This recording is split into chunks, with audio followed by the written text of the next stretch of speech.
Okay, Dhruv sir, we can start right now.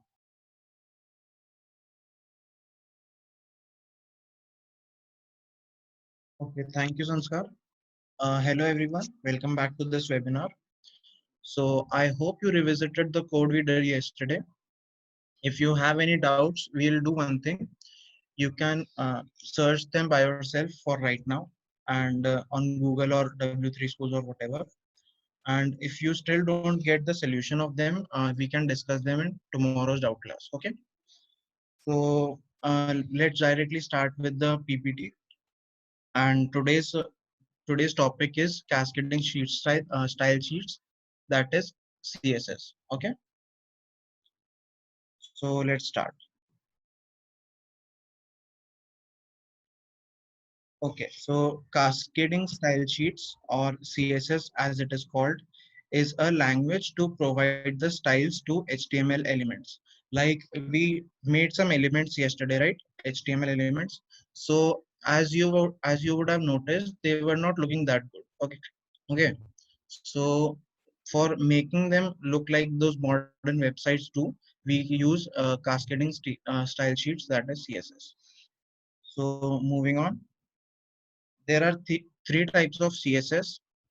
One is internal CSS, one is external, and one is inline. And we will look at each one of them later. But these are the divisions for right now. Now, how to apply CSS to an element? Okay. So for applying CSS to an element, we have to select that particular element. So what we can do is we can either select the element generally on the basis of its type. Like we can select all the heading elements, or we can select all the paragraph elements at once and style them in a particular order.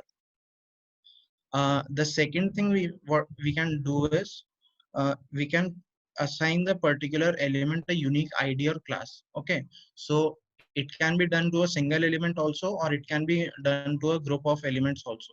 So we can give them a unique ID or even a common ID or class, and we can use this later, that class name or that ID name. We can use that later on, so as to use it for applying CSS to that element. Or the third way of applying CSS is selecting a child element of another element. So as we saw yesterday, we created a div element, and within that div element, we added some heading tags, right? So those heading tags would become the child element of the div tag. That is the another element here. So we can also uh, select those child elements, and we can apply styles to them in a different way. Okay, so we'll look at them when we code. So you don't have to worry right now. I know it may seem a little intimidating, but we'll see them later. So an example of CSS code is this. So what we are doing here is we are selecting the body. We saw a body tag yesterday, right? In HTML, in HTML document. So we within all those within the body tag, all the elements would have these type of properties. So within this body tag, they will all have margin of 10 pixels. PX stands for pixels, as we saw yesterday, and then they will have background color of blue. Similarly, if we select all the P tags, if we select all the P tags like this, and then within these curly braces, we apply these properties and give them these values, we can uh, apply the styles in this way. So everything within this body tag would have these type of styles, and every P element in a document would have these styles. Okay, so let's study the structure of the CSS code we just saw. So these are the CSS declarations which we wrote here in the previous example. Okay, and within these CSS declarations, these colored text are called properties. So you will have to search many of these properties many times on internet and on Google and W3 schools, but that's how you'll learn. Okay, So these properties that we assign values to are called CSS properties: margin, background color, font size, colors, etc., etc. Okay, so we'll learn more about these CSS properties in a bit. And the values we assign to these properties, like 10 pixels, blue, 24 pixels, white, these are called CSS values. Okay, now we come on to CSS units. So there are basically two types of units. One is absolute units and one is relative units. So the modern day websites are being used on different size of screens, right? Like we use it on our laptops, we use it on our desktops, we use it on our mobiles also. So the screen sizes differ. So what absolute units are, they don't depend on the screen sizes. Their value remains same for all the screen sizes, like pixels, points, centimeters, and etc. So they don't change with the change in screen sizes. On the other hand, there are relative units. Their value changes according to the screen size, like EM, REM, percentage, VH, VW, and just a minute, etc. Okay, so in this, this is based on the screen size that of the device that we are using the website on. So like VH stands for view height. So the height of the browser that we are using on the website on is called view height, and similarly VW stands for view width. So the width of the browser that we are using the document on is called view width. So we can assign values according to these particular units that we see here. Okay, so in the previous example we saw that we had given the CSS values here in pixels. That was absolute units. So in place of pixels, we could also have used pt or centimeters. That would have made no difference. Only the proportionate size would have to be entered. And also we could have used relative units like EM and REM in place of PX. Okay. So some of the important CSS properties that we are going to talk about today are background colors, padding, margin, color. So the difference between background color and color is that background color would assign the color of the background that are of our HTML document or the particular uh, element that we are applying that on. And the color property, what that does is it chooses the font size, font color of that uh, element that we are using that on.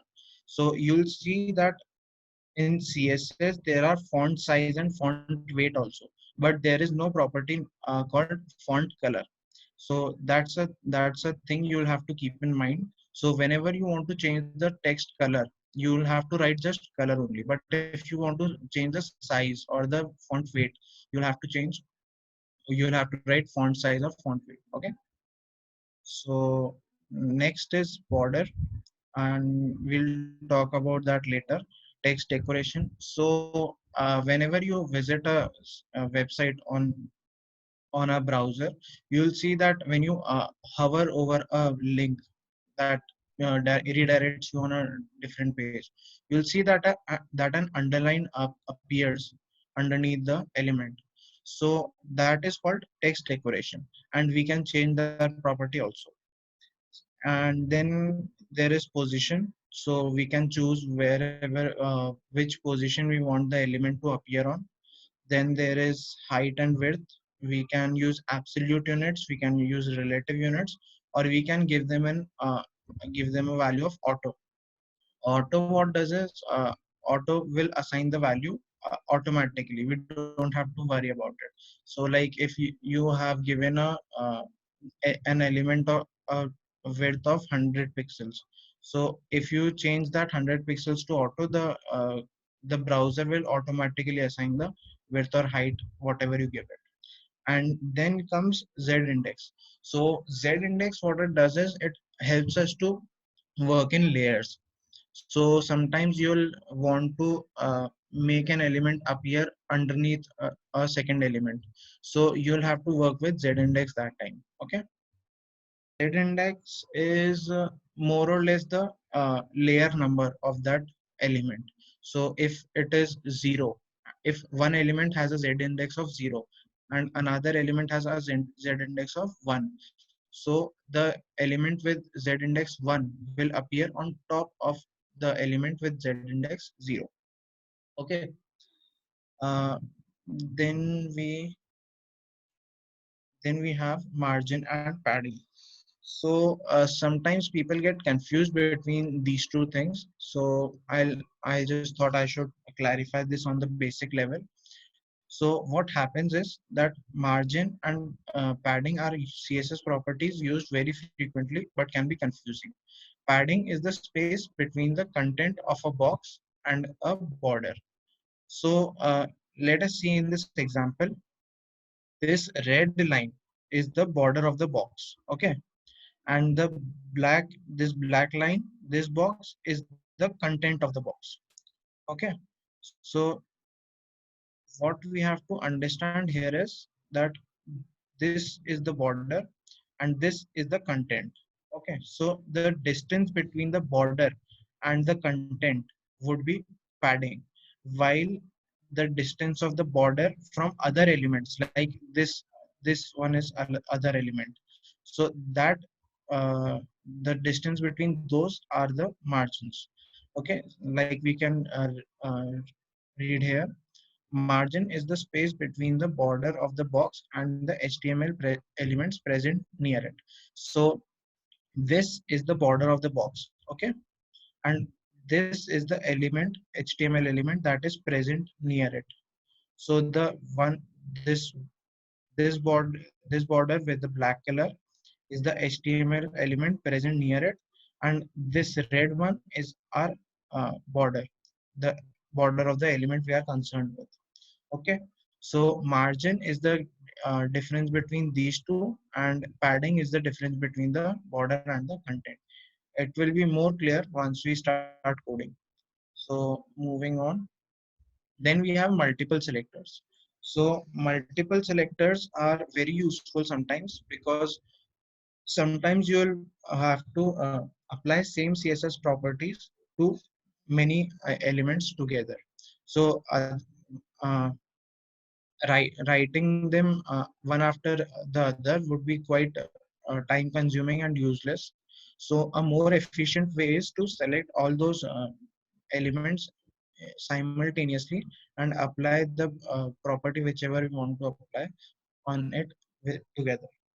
So what we can do is, for that we can just like if we want to apply background color red property on body and p tag both, so we can just do one thing, we can select both of this and separate them by comma and then apply this particular property. Okay. Then we move on to responsive websites. Like I said before, the modern day websites are designed to be used on different sizes of screens, ranging from mobile screens to big desktop monitors. Okay, so we have to make the websites, whichever we design, we have to make them responsive or adaptive to the screen size. If you don't make this, there will be a scroll bar underneath the website, and all the elements that you use in the website would be cluttered. Okay, so just a minute. Okay, so next we have this. So the modern websites have to be performed, have to perform equally well on all sizes of screens. Okay, the website which do this are called responsive websites. So if you enter the game in today's time, responsive websites is a basic thing that every client would need. So because obviously most of us use the websites on our mobile devices, but some of us still are old school and use them on our mobiles. So basically we have to design the websites for both of them. Okay, so to make these responsive websites, what we have to do is we have to code normally. We have to design this either for mobile first, or we can design for desktop first. That's your choice. But most of the people in nowadays in the industry prefer to design for mobile first, because that's used more by normal people. And other than that, you can choose anything. You can either design for mobile first, or you can design for desktop first. It's no, it doesn't make that much of a difference. So for making responsive websites, we CSS gives us the power of media queries. Okay, so media queries allow you, actually that is allow, sorry, I made a typo there, allow you to define a set of rules for a particular size screen, so that the element of our website can adapt to the change of in the screen size. Okay, so what you have to do is, for making responsive websites, you have to first prepare a layout, a basic layout for either mobile or either desktop. It doesn't matter, but then you have to accordingly change the properties. Like if like on the desktop, if our font size of the Pete element was 24, so when we open that website on a mobile, a 24 pixel font size would look very bad on mobile. It would look very big, and we don't want that much emphasis on a p tag. Okay, so we can reduce the font size of the p tag when we use when we are using the when we are using the website on our mobile. So for that, what we have to do is we have to write this particular code: @media only screen.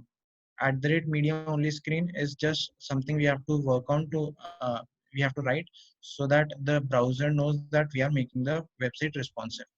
Then we add an and here, because see, when we add and in between two conditions, they both have to be true, and then only the whole condition would be true. That's just basic boolean algebra, right? So that because of that, we add and here. And normally we can't use and in CSS, but for these media queries we can. Okay, and then this part comes, which is very crucial. So you can either write min width, or you can write max width. So what this does is, min width will allow us to execute this code that is within these curly braces only when this condition is true, which means that the width of the browser can be minimum 650 pixels. The width of the browser can be minimum 650 pixels for this code to get executed. Okay, so if in place of min width we used a max width uh, label, then it would have become the width of the browser should be at max be 650 pixels for this code to get executed. Okay, so when we normally our uh, browser dimensions are 1920 by 1080 pixels. So if the width of this browser window becomes less than 650 pixels, then only this code will get executed. It might seem a little difficult right now, but believe me, once you start using this, it's not that big a deal. So let's just continue, and we'll see all these in detail when we start to code. Okay. So for this PPT, that was it. All you had to learn, these were the basics that you had to learn before started coding in CSS. So just like HTML, there is a vast ocean of things that one can do with CSS, and CSS is a very powerful tool. You can design so many things, so like it's very flexible and very strong. So no one can obviously know everything because there are so many things to learn in CSS. And feel free to refer to sources like W3 Schools, and whenever you get stuck, or just search the problem on Google, and you'll definitely find the solution. And I'll add one more resource here, that is Stack Overflow. So Stack Overflow is kind of a platform for coders to post their problems, and and the other programmers that are already working in the industry, or might maybe some freelancers or something, can post the solution of that problem. Okay, so add the Stack Overflow here also. And once you have a fine grip on the topics we discussed here, it is highly recommended that you read more about these topics, which are very strong tools. So there are, as I said before, there is a vast ocean of things that one can do with CSS. So I could not possibly cover everything. So instead of covering everything, I'll give you some homework. You can after, but first you have to get flexible with these things that we have talked about here.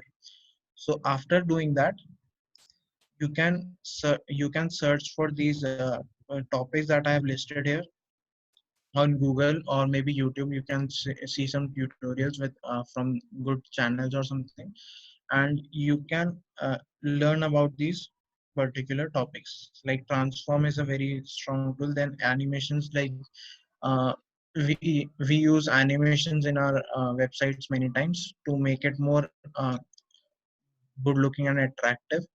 So you can learn that also, and that is also used in CSS. And CSS gives us the property of keyframes, but there are also some libraries like GSAP, etc. So you can learn to use those once you are uh, confident in CSS. Then comes Flexbox, and I have given a link here, so you can visit this. And it's very well put and very simple to understand. Flexbox, and Flexbox is also a very strong tool. Then comes pseudo classes and pseudo elements that you'll have to search by your search on your own. Then CSS grids is outstanding for making cool layouts, and that but it has but I don't think that is a beginner's option. So once you get confident in CSS, you can jump onto this. And then position also. Then I have linked a link here, so you can see that. Okay, so that's it. Thank you. And I'll just hop onto this chat section. If you guys have some doubt, you can post them here. Okay. Everyone.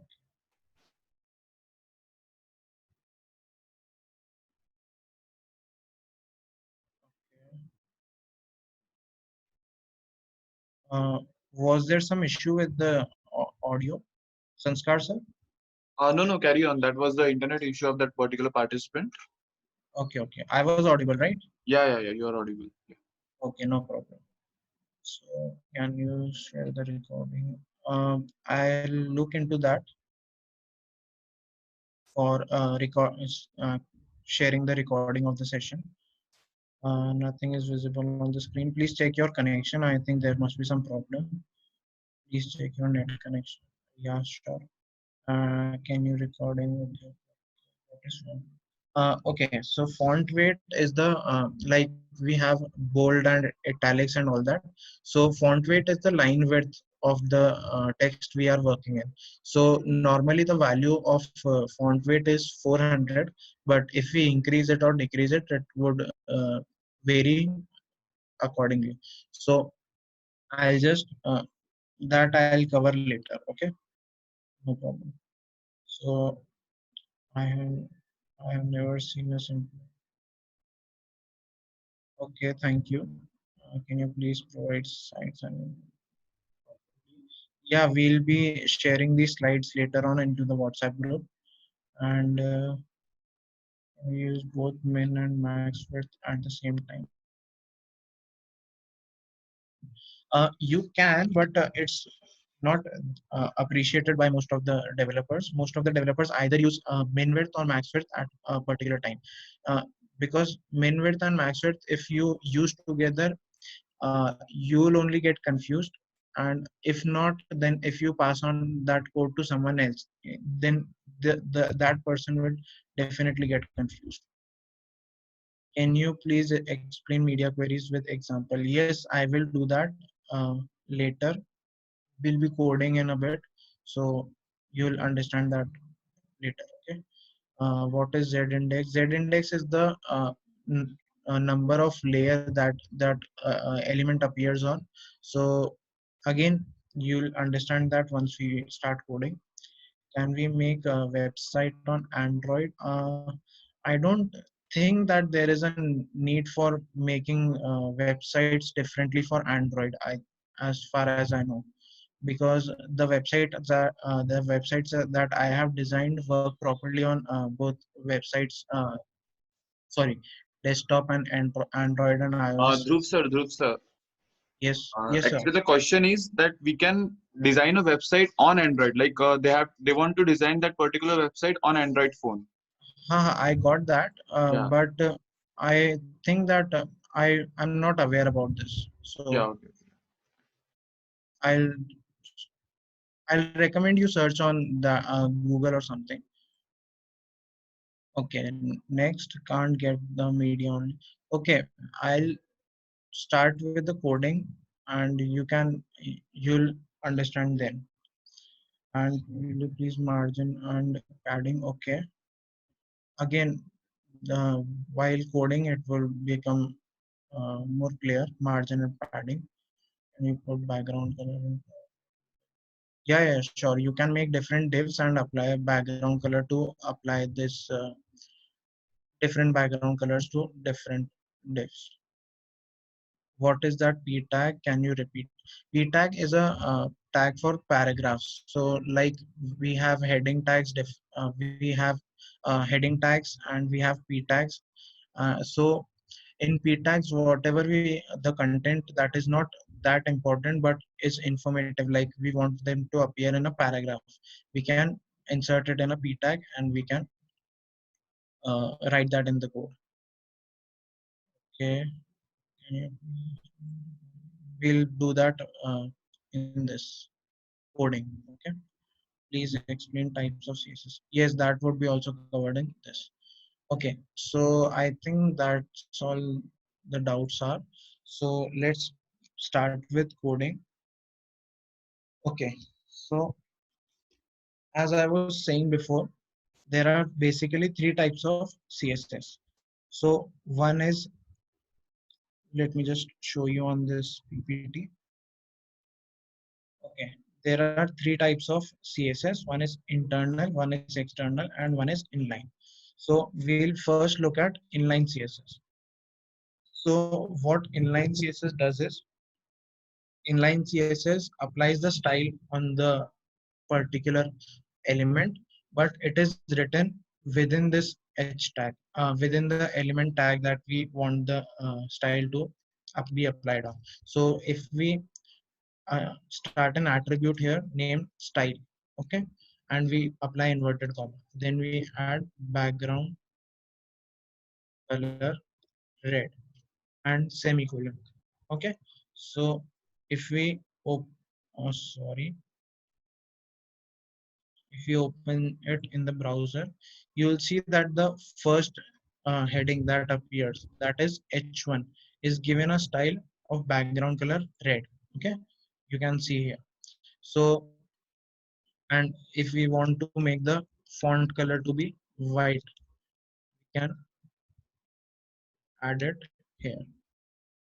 Okay, so as you can see, we started a style attribute here, and then we added these properties and we assigned them these values and ended them with a semicolon. So this is very important to end every CSS property with the semicolon, so that the browser knows that this property has ended and we can move on. Okay, so and enclosing them within these inverted commas is also very important. And you could have used single quotes also, that's no issue. uh, then this was this. So this is called inline CSS because it is in the same line of the element that we are using it on. So this was one type of CSS. The other type of CSS is internal CSS. Okay, so internal CSS looks something like this. So we jump onto the head tag. We start a tag called CSS, sorry, style, and we remove everything and we place these.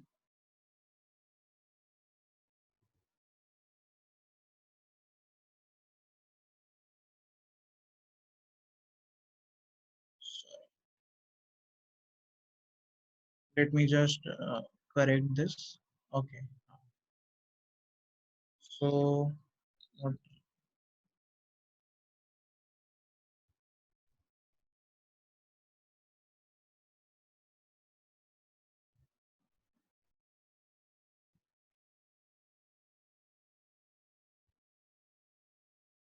I'll just make this a comment for the time being, and you'll see that the style of this is reset to default. Okay, so when we uncomment this and we see that no change is there. Okay, okay, I think there is some issue with this.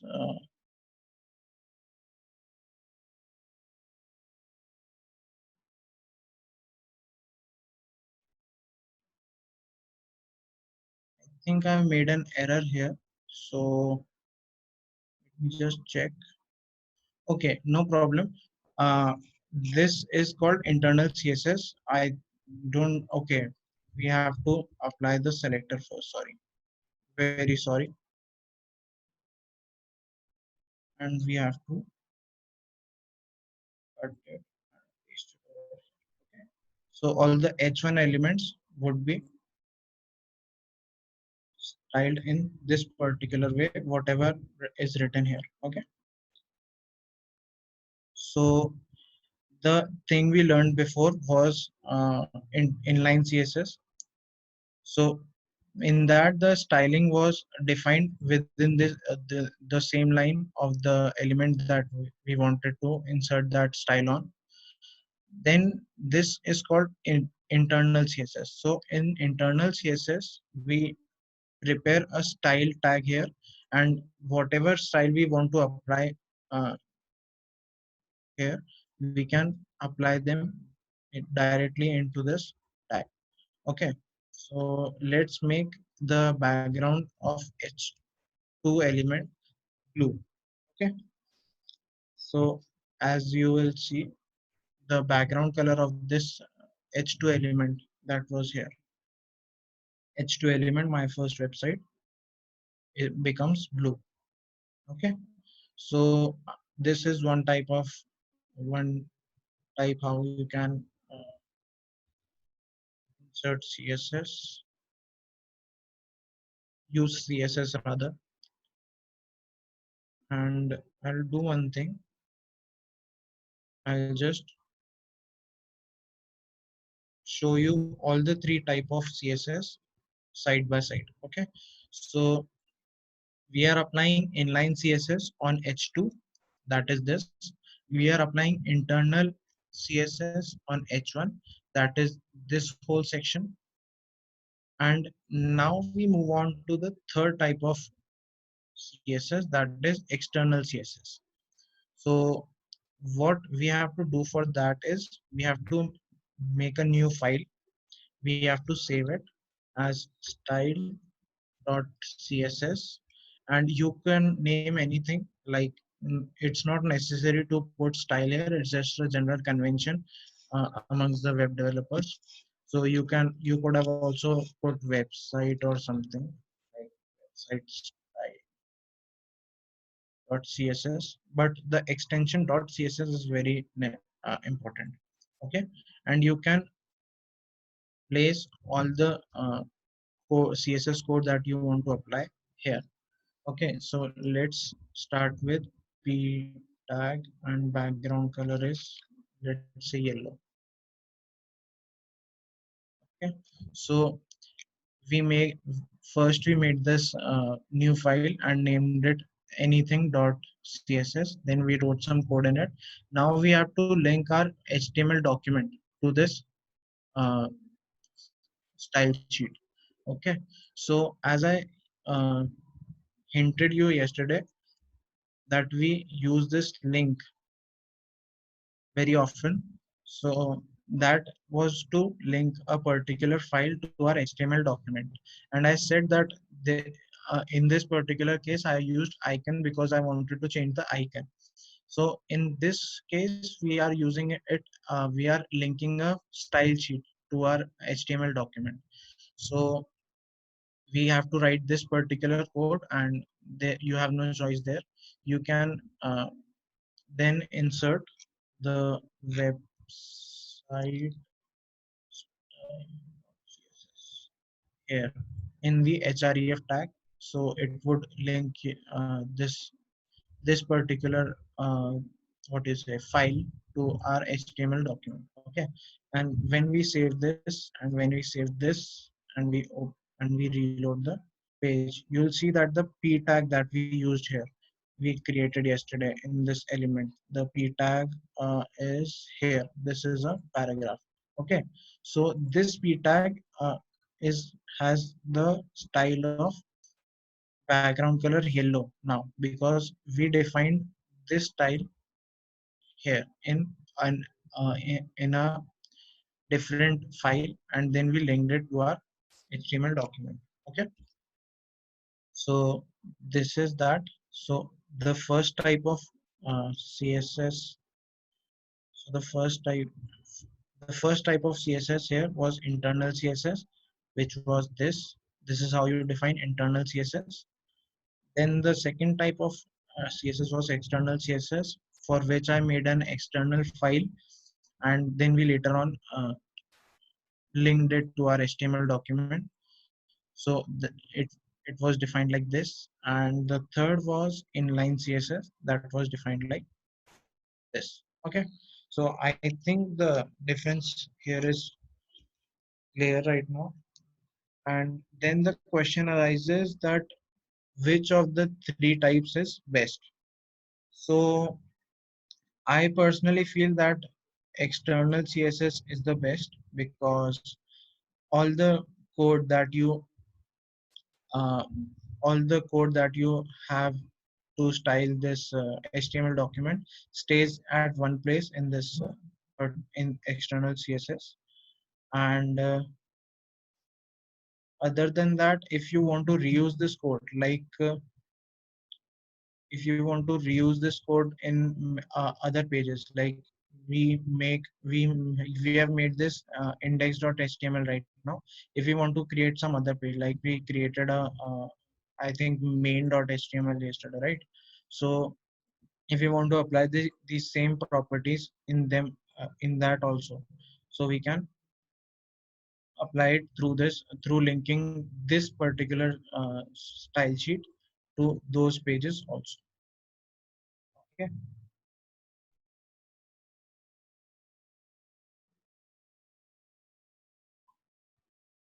uh, uh, okay, so I think this one is the external CSS is the best or most useful. And if you want to define a particular style for a particular page, I think internal CSS can also work fine. Other than that, if you want to apply a uh, particular property to a particular element that won't change in the future, we can apply it on this internal sorry, inline CSS also. Okay, so I think there are some doubts in the chat box.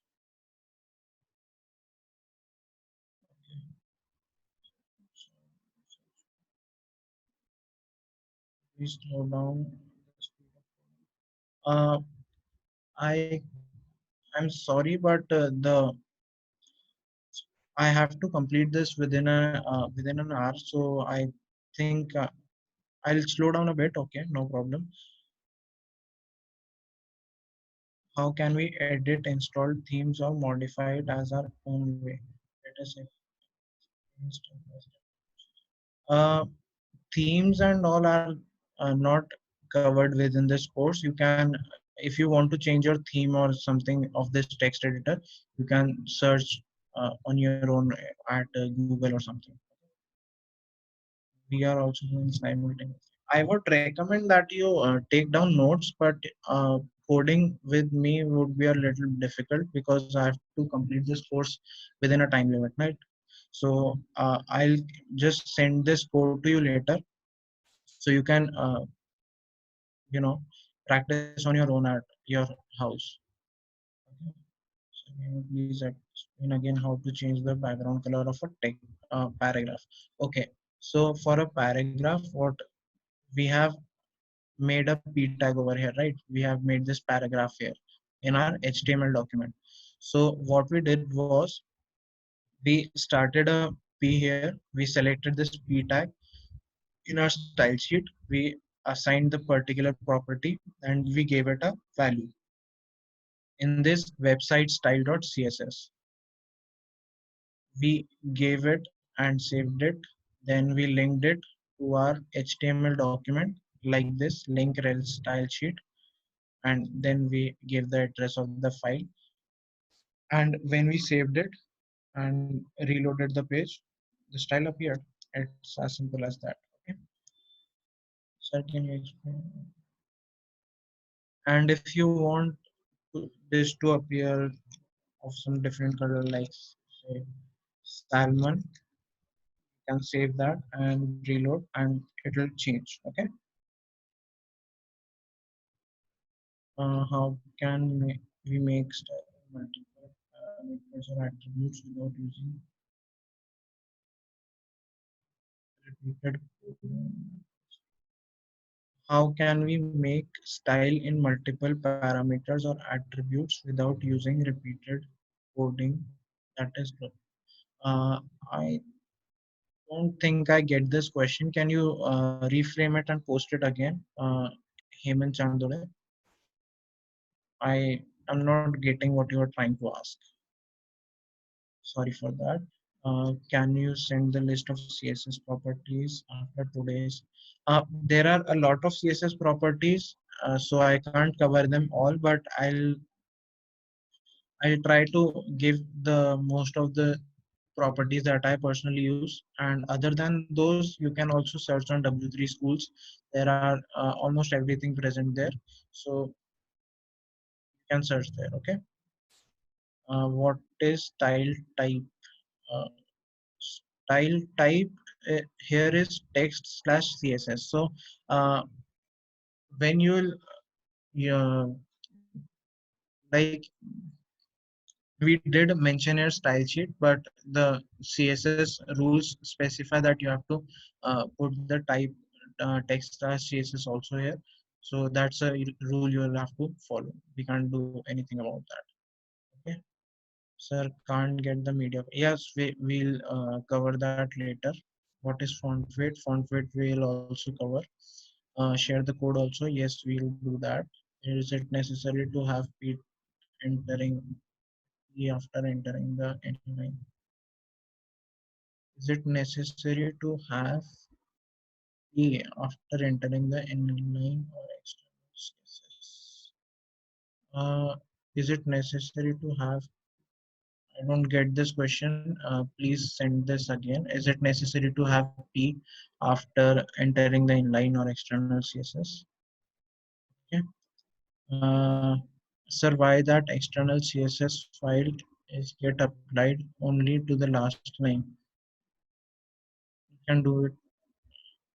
See, the last line, it was because we made this paragraph tag over here. If we change this paragraph, see, if we selected H3 here instead of paragraph, so you would have seen that this salmon color shifts from here to this third one. Okay. So that's only because we wanted to style that particular element. How to make background up to only the text entered. instead of showing background the complete line. Okay, for that you will have to change the width of the element that we are working on. Okay, so right now the width of this element is 100%. Okay, so instead of 100%, like we can here put here width 100 pixel, and when we reload this, you'll see that the width is only up to 200 pixels, and the color also does is applied on that particular thing only. How to change the whole background color? You can do that using see, everything that appears on this browser is inside the body tag, as I said yesterday, right? So what you can do for that is, if you want some property to be applied on everything that appears on the page, you can apply it to the body tag. So you can go and background color, let's say green. Okay. So you save this and you reload, it will make the background color green for everything. But it looks pretty bad. So I'll just remove this. Okay. How to apply comments in CSS? Again, you can either, if you are using this text editor, you can either press Control plus question mark key to do that. Or if you're not using this text editor, you can make comments by first putting slash then star, and you can end the comment by first putting star and then slash. Okay. uh, Sir, can we reduce the size of the style bar, i.e. in the internal CSS, I mean the background color? Yes, we can reduce the size as I did here. You can change the width of the element. Like right now it is 100% for this element. Okay, so this element extends from this part to this part. So instead of doing this, you can change the width of the element, and the background color of that particular element will change accordingly. How to apply background as a picture? Okay, so for that, can you can choose background image, then you can use URL images image.png, sorry, png, and you can save it, and you can, I think there is some problem issue here, but this is how you apply a background image to this.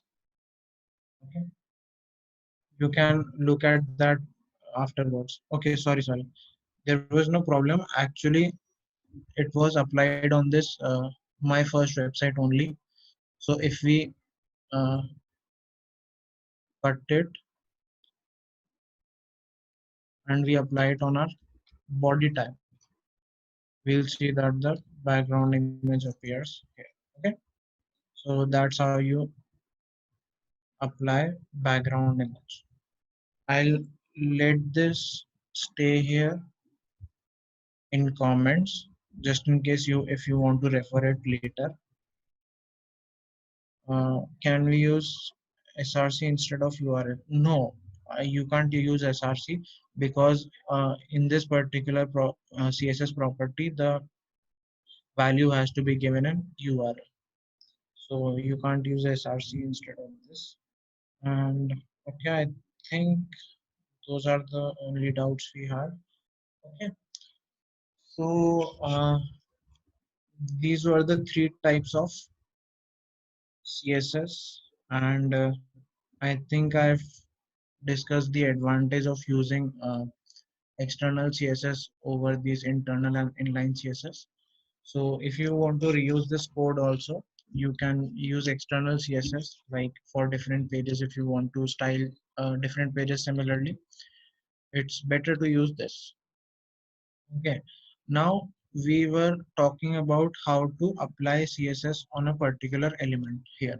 Okay, so we saw that there were three particular types of doing that. So the first type was that selecting all such type of elements that we did here. Okay, like we selected all the h3 type of elements present in our HTML document, and we applied this particular property to all of them. Okay, so let's try one more thing. After this h3 h6 element, I'll create another h3 element, and I'll say here webinar. Okay, and we'll close this tag, we'll save it, we'll reload this. So as you will see that if we created another element of this type like h3 and h3, you will see that the same style applies to this also. Okay, same background color is there and same width is there. So this is how we can select a particular element type, and we can apply the property on all of them. Okay, next we had assigning a particular element a unique ID or a class. So for doing that, what we can do is either we can use inline CSS, but it's not useful every time if you want to style a particular element. So it's not useful every time because we might need to change sometimes the values that we give here.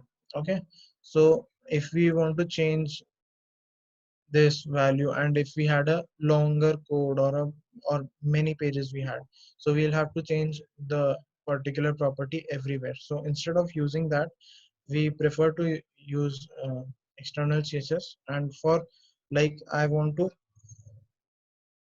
style this particular element, but I don't want every other h4 element to be styled like this. So what I can do is I can give it a class, and I can give it a class like anything, like let's just give it heading. Okay, now I'll copy this and I'll paste it here. Okay, so as you might remember, we uh, talked about using these prefixes in classes and IDs. So in classes, we use period before the name of the class, and in IDs, like if this was an ID, for example, I write ID here instead of class. So now for using this particular element in style sheet or anywhere else, we have to change the period to a hashtag. Okay, for making the browser understand that we are talking about this particular ID over here, and it's not a class or anything else. So let's let's apply a style to this h4 element. So as you would see right now, the h4 element looks like this. Okay, this is the h4 element.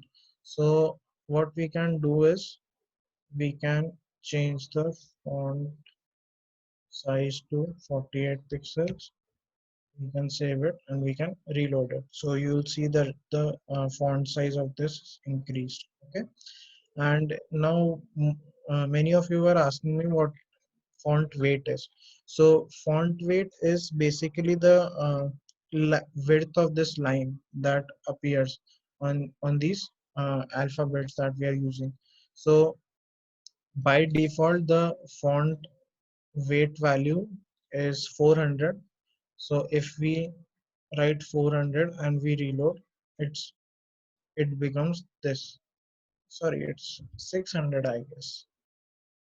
The default value, yeah, the default value is 600. Okay, so this is the default value. Now if we change it, like if we make it 200 instead of 600, so you'll see that the thickness of the line of that is being used in this particular text decreases. and if we make it more than 600, like say 900, then it would the thickness would increase, and this would be called a bold bold text. So for the time being, I'll leave this to be the default value so that you can refer to it later, that this is the default value. So this is the font, this is what font weight does. It can increase or decrease the thickness of the line that is used in the text that we are using on this HTML document. Okay. So as I was saying yesterday, that this div element is kind of used to, you know, change a particular property of a group of elements. So like if we give this div an ID of say, let's say text div, and okay, let's use class here for a change so that I can show you what class does. So we'll just copy this, we'll go to our style sheet, and we'll paste this after a period. As I said, classes has to be used like this, and ID has to be used like this. Okay, so let's see text div. We give this a background color of let's say the sky blue. Let's say sky, and we save this, and we save this, and we reload. So as you'll see, the div that starts here and that ends here, and within this div there are these many elements present. Okay, so when we applied this particular property on this particular class of element, that was our div. So when we save this and reloaded, we see that the particular property that we assigned here in our style sheet then gets applied on the whole div. So many of you were asking that can I apply different background colors on different uh, on the same HTML documents. So for that you have to make a div, and then you can use this particular thing. And we can also change the color of this. So as you might remember, the color, as I said before, is the font color that we use. Okay, so when we do this, the font color becomes white. So every text that appears on this in this div element here will would have this same style. Let's just leave it there. So this is where this div element comes very useful for doing this. And one more thing that I was surprised that none of you pointed out was this thing, selecting a child element of another element. So what this means is that we have one element here, right? We have the body tag, and within that body tag we have this div tag. So everything that appears in within this div tag is its children. Okay, so like this div tag is here, and within this is this much code. So within this appears this h1 tag, h2 tag, h3, h4, h5, h6, and p tag.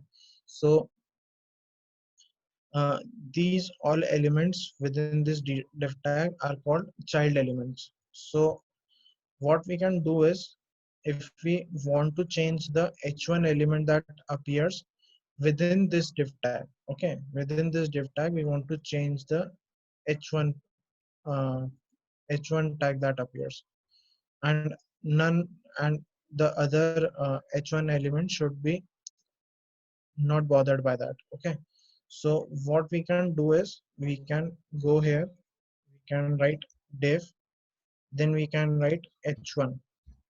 So the div within that h1 we are particularly pointing out. So we make this font size, let's say 48 pixels. Okay, so do this, we save this, and and voila, the size of this increases. Let's increase it more further so you can see the change that occurs. Okay. So this was the original size.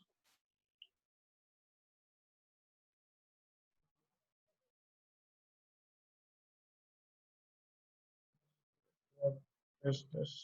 Okay, sorry, I'll just write it. This was the original size.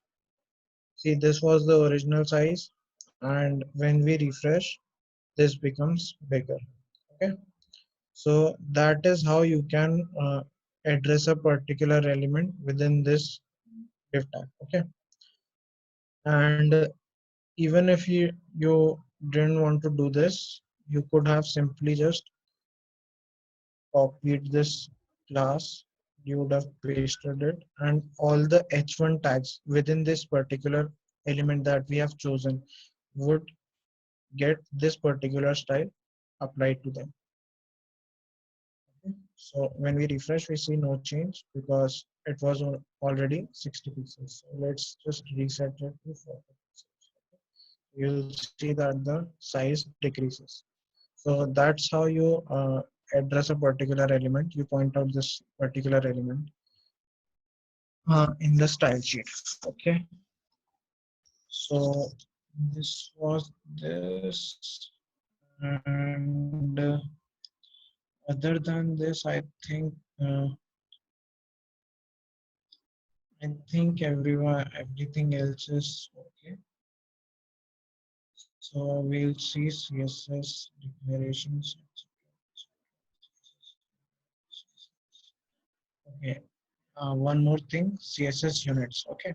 So instead of px, you could have used em also. Like we changed the style of heading here. So 48 em would make it this big. Okay. So you'll have to. This is the thing we applied our CSS on. So you'll have to get comfortable with using both of these for effectively designing a website. And the next thing that we talked about was margin and padding. So I told you that margin and padding would uh, be more intuitive once we start coding. So let's do one thing. We have selected our h1 tag over here, right? So let's give this a padding of 20 pixel, let's say. Okay. So we reload this, and you will see that the distance between the content of the box. So this is the box that I was talking about. Okay, this red box is the box that I was talking about, and this is its border. So if the content of the box is this, so when we increase the padding, we are increasing the distance between the content and the border of this box. Okay, so this is what we are increasing right now. So if we increase it even further, you'll see that the distance between these two increases furthermore. So now if we change the margin, so let's say margin also we make 40 pixels and we reload this. So you'll see that the nearest neighbor of this particular box was this div tag, the particular this blue color box.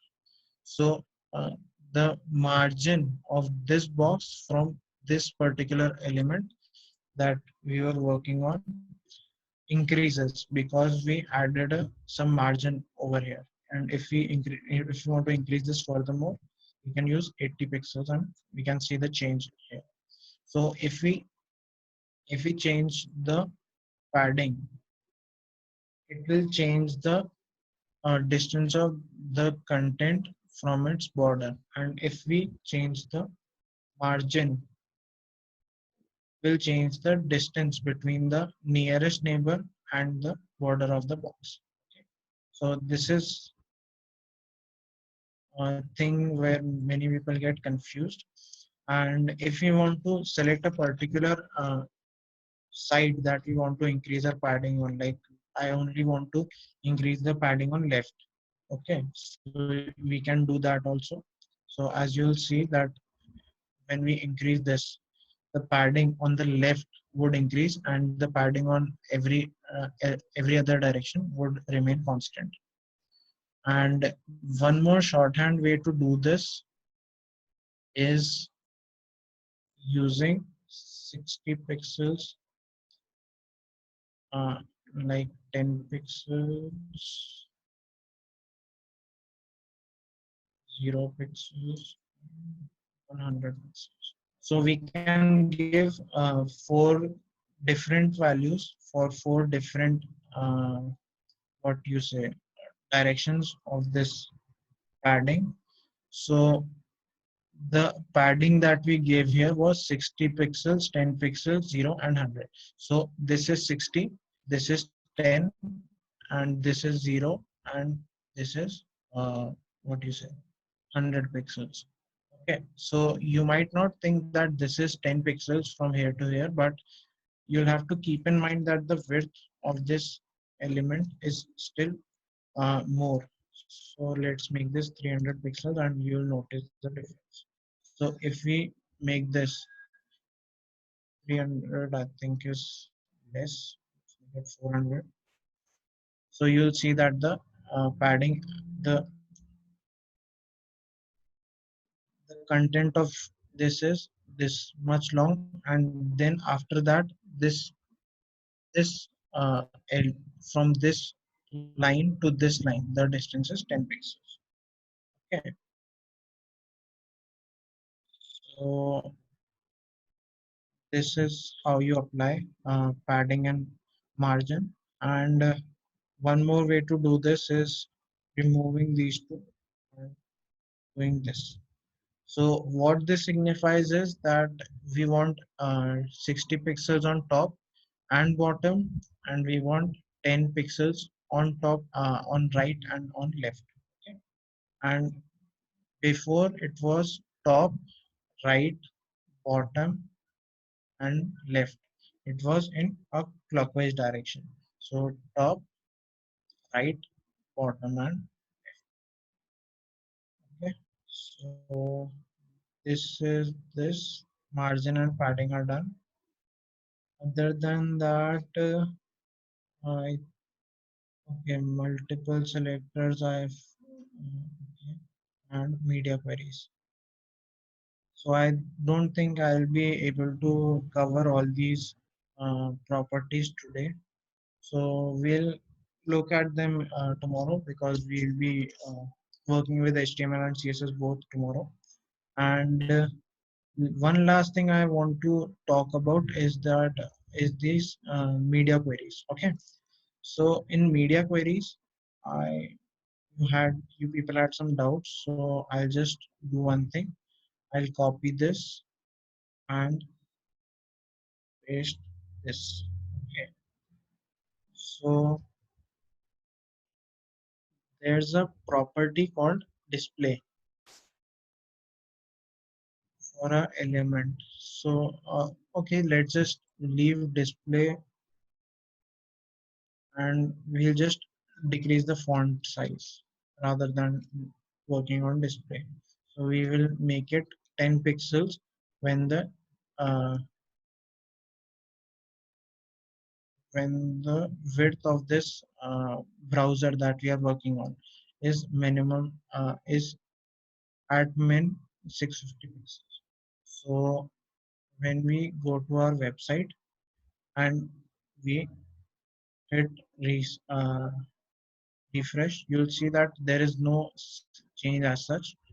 And the change we saw was because we did this, we changed the padding. So that was why this particular element was changed.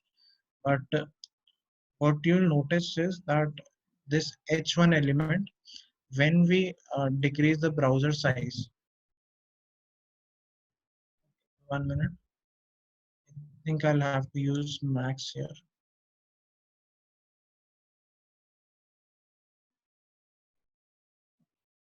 This is not working. Let's just say color. We'll change it to blue.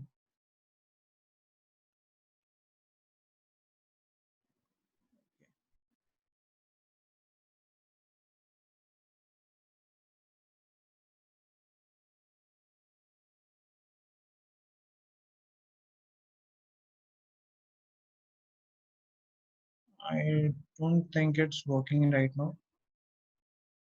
I'll have to see what the error is. So let's see, but we'll see this in detail tomorrow when we are working with HTML and CSS both. So so we'll be creating a responsive website tomorrow using HTML and CSS both. So once we are done with this, once we are done with the layouting of the website, we'll be working with media queries tomorrow and making the website responsive. I think this was because the text editor's fault, I think.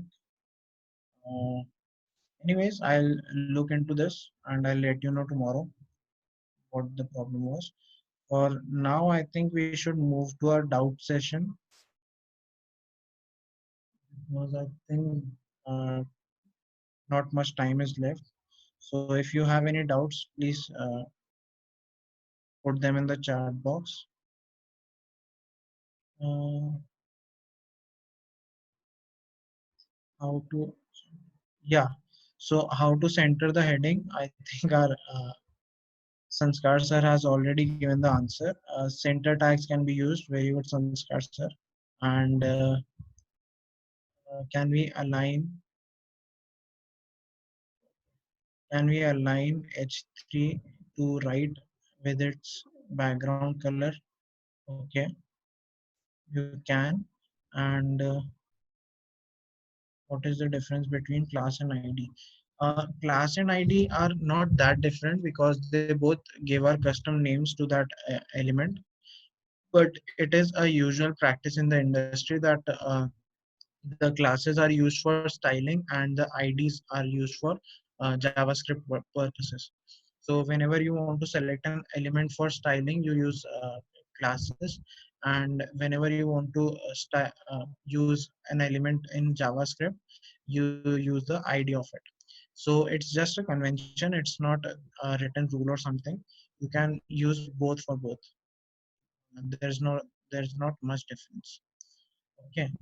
And can we align to right? Yes, we can. We can use the what was this H3 now? So we can use text align right and save this. And go to this, and you'll see that the H3 is aligned to the right of this particular element. I'll just increase the width so you can see the change effectively. Let's make it 500 pixels. Sorry, 500 pixels, and you'll see that the text is aligned in this right. And as Sanskar sir said, using center tags is also okay, correct, no problem in that. So you can say center here, and you can close the tag over here. So this would be center aligned of your browser always. So, and one other option that we can use instead of this is we can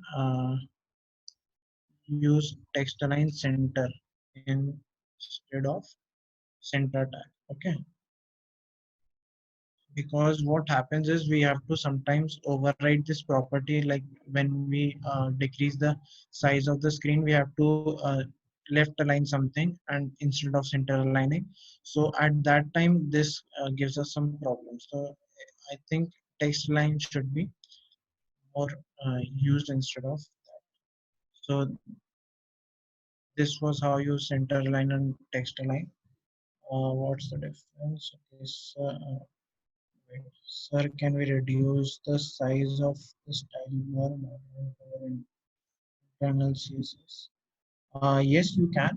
You can change everything in internal CSS as we do in external CSS. The only difference is that you can't use the code that is in internal CSS with some other what you say pages. So if the style is defined in this, you can only use it in this particular page. And if you had defined the style in a external sheet like this, you could easily just link the sheet onto some other page like this, and you can use it again. Is the difference between classes and IDs? I think I specified that before. Now I have got answer of previous questions. Okay, thank you. And can you explain again background color by div class? Okay. So background color is, so what we did here was we gave our div element a class. Okay. So class you could have given anything. I just decided to give here text div. You could have used anything else also. So we use this text div, and then we applied this particular property to this div tag. Okay. What about Z index? Z index I'll have to cover tomorrow because I don't think I have much time left today. So I'll cover that tomorrow when we are using both CSS and HTML. Link tag is not working in my browser. I think you'll have to search on Google for that because I don't know what the issue is. Maybe it's your maybe it's the browser is not updated or something. So you'll have to look on your own for that. Please explain how to put logo again. So for logo, you have to just insert this particular code, and you have to put the path of the image you want to put as logo here, and that's all. You don't have to worry much about that. Why use the style sheet in CSS? As I said before, uh, style sheet, if you use external style sheet in this particular case, you can reuse it in different pages also. So the you don't have to write this entire code again and again. And other than that, there is not much difference. And if other than that, okay, yeah, one more difference is there, that whenever you want to change something in the code, like this is a very small website, so it doesn't matter, you can change here or you can come here and change also. But normally the websites that we create in the industry are of around 1,000 lines or 2,000 lines maybe. So instead of going every time to that particular page and changing it, or going to that particular element and changing it, so that's become kind of tough. So instead of that, we can just go to the CSS file of our CSS file. We can search for that element. Like if you want to search for S3, we can do that, and we can change the style over there. Okay. Good afternoon. Good afternoon, and informative speech. Thank you. And my image is not appearing on the website. Only cracked image icon appears. I think you'll have to check this path that you're using on here, right? You'll have to check that. Like if I don't have image.png present in my folder right here. Okay, so I'm using image.png over here. So when I see this in the browser, you'll see that I get uh, I also wait a minute. I also get this particular broken image icon. Okay, so you'll have to apply the proper path to that file, and then you'll see that the image appears. Okay. Uh,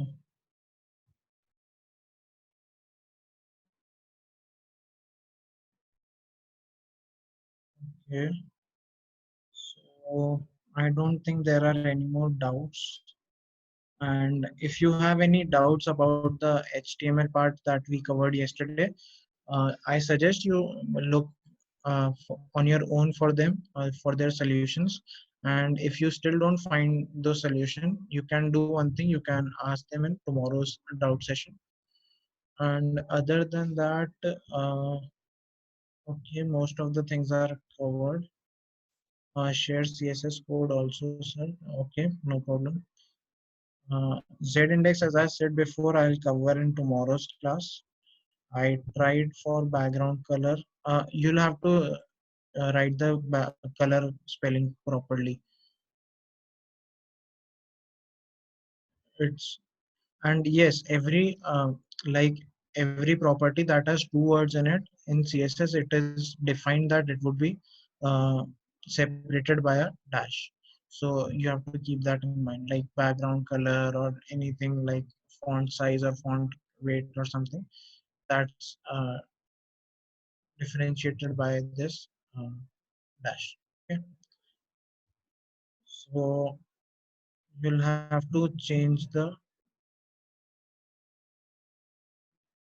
you'll have to change the spelling. Just check the spelling first and give a particular value that is accepted by CSS here.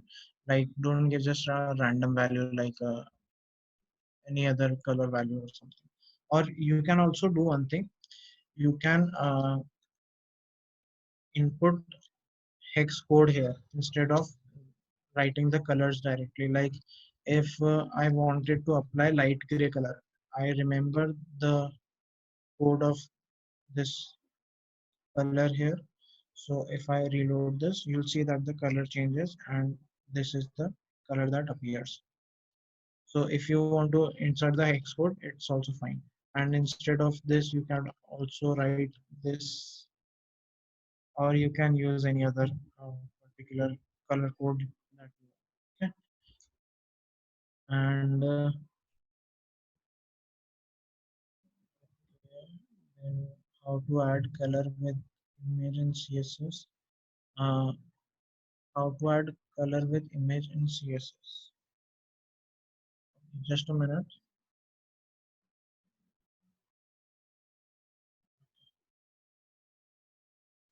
So as I was saying before, if you don't feel comfortable writing this messages in this chat box or something, if you can't convey the problem that you're facing properly, you can just also personally message me either, or you can first search on Google.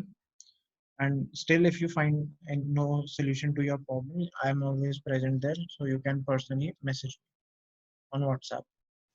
Okay. So how to add color with image in CSS? For that, you'll have to there's a function called linear gradient in CSS. Okay, so I think you are talking about giving a particular overlay to that image instead of just showing the image as it is.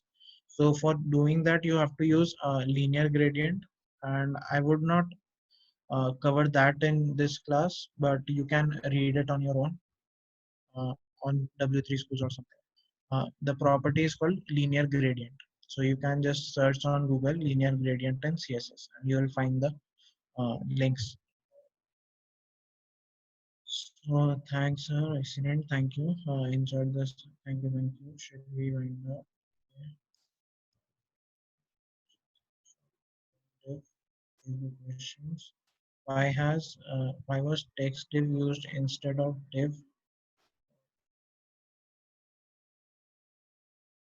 You could have used div also. Like if we wanted to use div here instead of dot text div, we could have used and nothing would have changed. Okay. Explain text div h1. So in text div h1, what we are doing is we are assigning a class to this div that we created here, and then we are referring to this h1 code, which is its child element. Child element, as I said before, it's child element is the are the elements that are present within this closing and opening and closing tags of this particular element.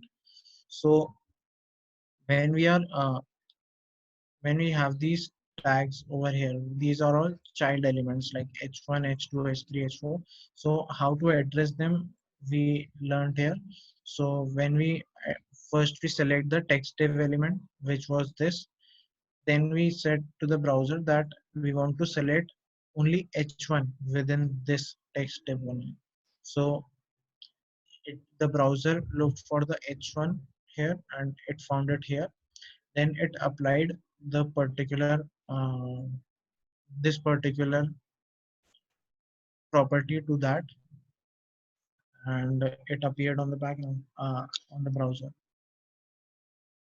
Okay. Background div I think I've explained again.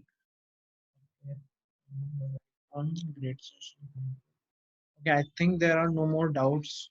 Sanskar sir, can we finish up this? Yeah, we can finish up it right now. Uh, like I guess every doubt has been cleared. Yes.